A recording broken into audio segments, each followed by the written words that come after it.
Lemons. Lemons have got to be one of the most widely used fruit in the citrus family. Their sweet and sour zing lends flavorful balancing abilities to so many dishes that without it would very likely just fall flat.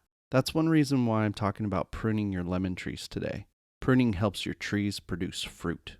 Lemon trees don't only produce this wonderful fruit by which they are so easily distinguished, however. They also fragrance the air with their beautiful flowers that draw all sorts of pollinators, which is also great. And less commonly known is that their growth energy also goes into a product that is far less desirable. And if you've ever had any experience with them, you're probably painfully aware of their existence.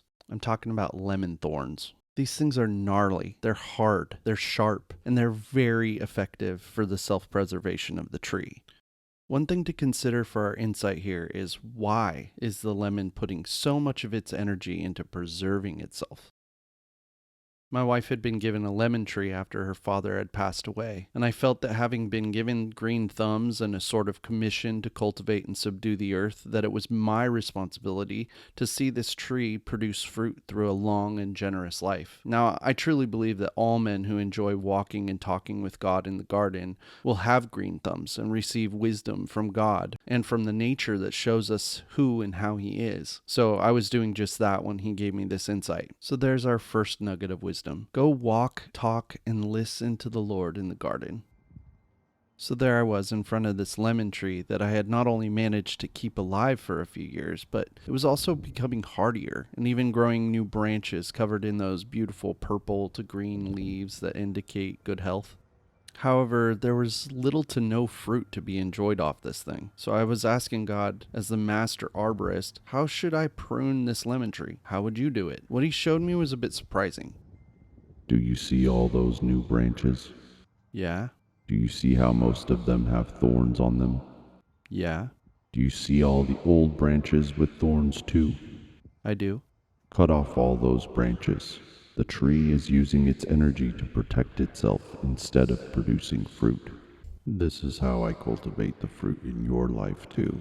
I break off those parts of your life where you seek to protect yourself on your own. And then when the season comes, the flowers blossom. The pollinators do a good work in your branches, and in due time, much fruit is produced with ease. So there's the second piece of wisdom. Partner with the Lord in radically pruning the branches that are using so much of your mental, spiritual, and even physical energy in order for you to feel like you are preserving the life that you want to live. Trust in the master arborist to protect you. Listen to his good pruning advice and be willing to be vulnerable to others.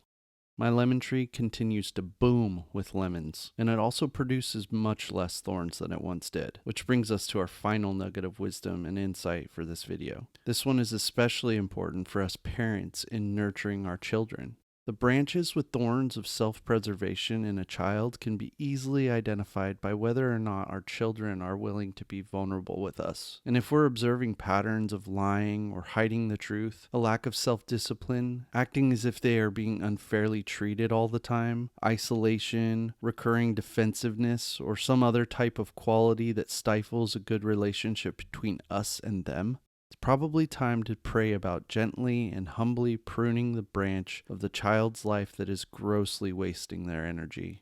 We need to create an environment of honesty, transparency, and humility with our children, which allows the light to flood in and cause fruit to grow.